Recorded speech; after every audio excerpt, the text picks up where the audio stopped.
हे WhatsApp guys, कहानी के शुरुआती सीन में हमें दिखाया जाता है कि एक जंगली जानवर एक कोंडा नाम के लड़के के ऊपर हमला करता है, जिससे कोंडा बहुत ही घायल हो जाता है।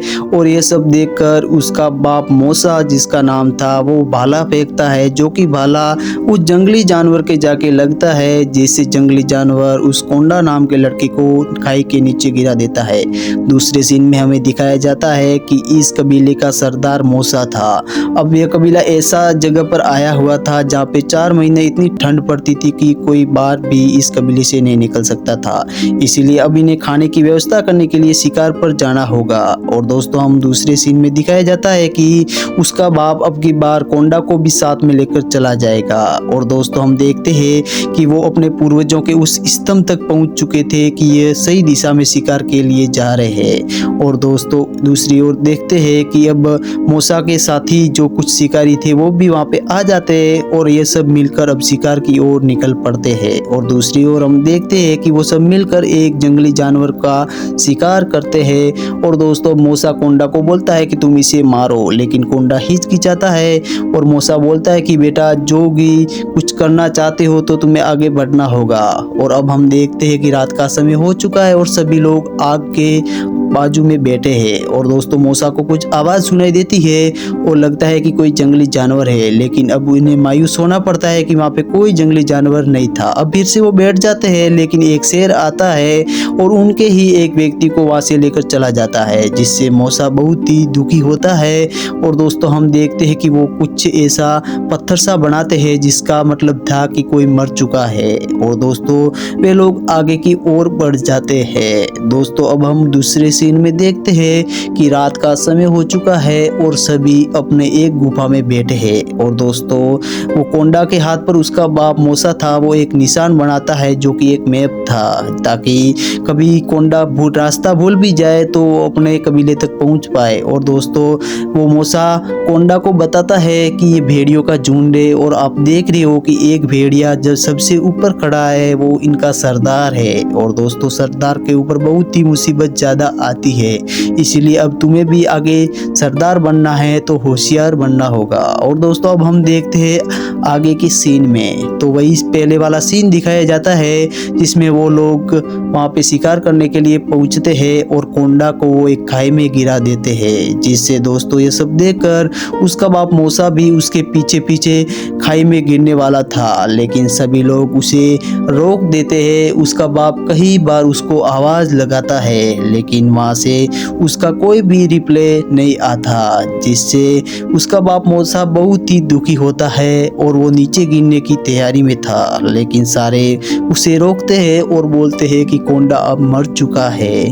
दोस्तों, जिससे वो बहुत ही दुखी हो चुका था और सारे लोग समझाते हैं कि अब हमें कोई मतलब नहीं है नीचे जाने का। अब शाम तक वो वहीं पे मूसा बैठा रहता है और बहुत ही रो रहा था कि कब उसका बेटा वापस आ जाए, लेकिन अब ऐसा नहीं होने वाला था। इसीलिए वही अब निशान बनाते हैं, जो कि इनमें से कोई अगर मरता है तो उसकी याद में एक निशान बनाया जाता है। अब हम देखते हैं उस कोंडा को, जहाँ पे उसके ऊपर एक चील आकर बैठता है।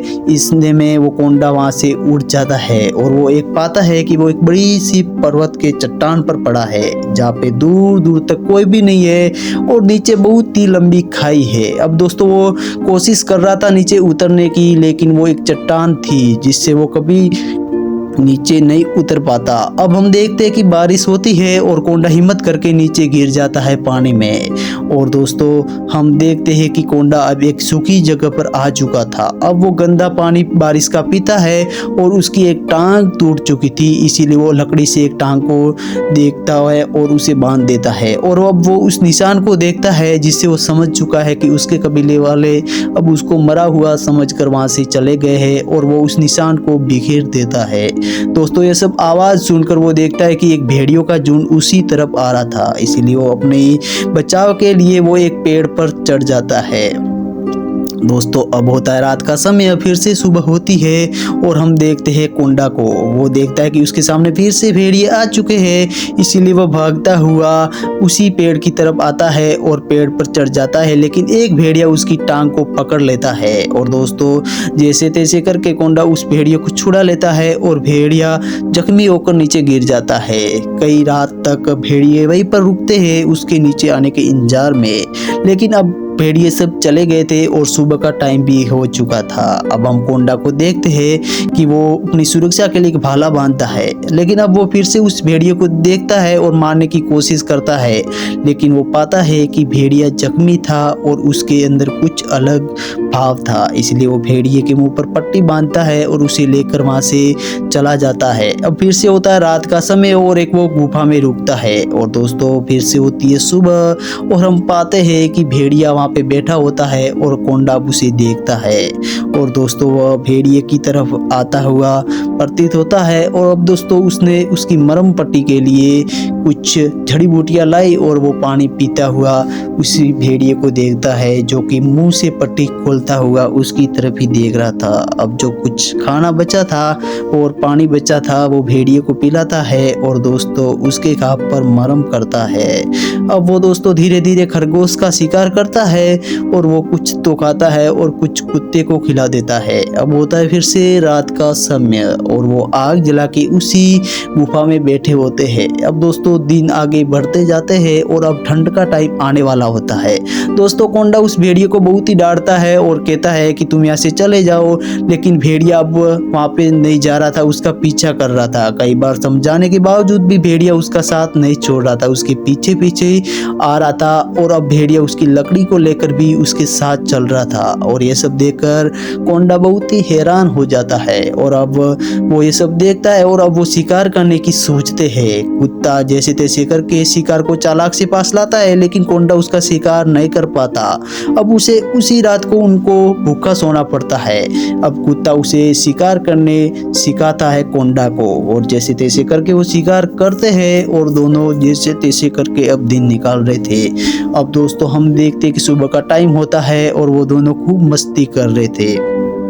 और दोस्तों वो भेड़िया एक शिकार करता है मछली का और उस कोंडा को देता है और वो अब आगे बढ़ जाते हैं, क्योंकि अब उन्हें अपने कबीले में भी वापस लौटना था। और अब दोस्तों आ चुका था वो ठंड का टाइम जहाँ पे बर्फ गिरती है और हम देखते हैं कि कुत्ता फिर से एक शिकार को लाता है और वो दोनों शिकार करके वहाँ पे उस शिकार का खाना खा रहे थे। और रात का समय होता है और ठंड का टाइम था, क्योंकि दोस्तों वो हम फिर से देखते हैं कि अब भेड़ियों का झुंड आ चुका था, जो कि उसी भेड़िए का साथी था। और दोस्तों वो देखता है उस भेड़िए की तरफ, जो कि वो भी जाना चाहता था उनके साथियों के पास। कोंडा उन्हें इजाजत दे देता है और अब भेड़िया वहां से चला जाता है। अब दूसरी दिन हमें दिखाया जाता है कि वहां पे हम देखते कि इतनी ठंड के कारण कई पशु मर चुके थे और दोस्तों उसे सामने दिखाया जाता है कुछ जंगली जानवर। दोस्तों ये सब कोंडा देखकर हैरान हो जाता है और वो वही बढ़ रहा होता है, लेकिन वो पानी में गिर जाता है। अब वो भेड़िया फिर से वापस वहां पे आ जाता है और उसको बचाने की कोशिश कर रहा था। दोस्तों कोंडा के हाथ में एक चाकू था जिससे वह तोड़कर बाहर निकलने की कोशिश करता है और बाहर आ जाता है।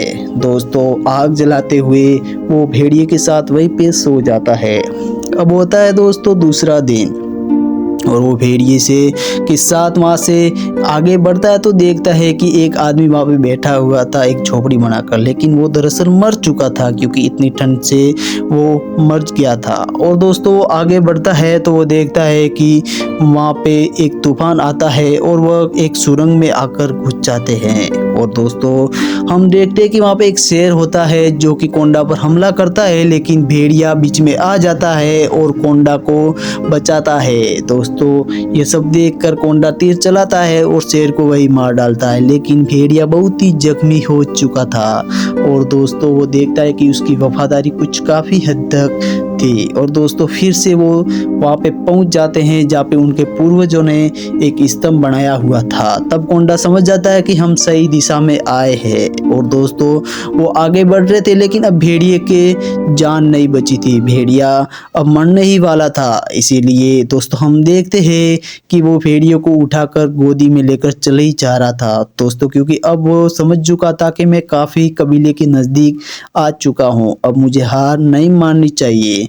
और दोस्तों हम देखते हैं दूसरी ओर वहीं पे जो कोंडा और कोंडा की माँ को, जो कि कोंडा के सपने में आए थे, ये सब देखकर फिर से वो उठता है और चढ़ने लगता है, क्योंकि अब उसकी मंजिल एक ही थी, उनके कबीले तक पहुंचना।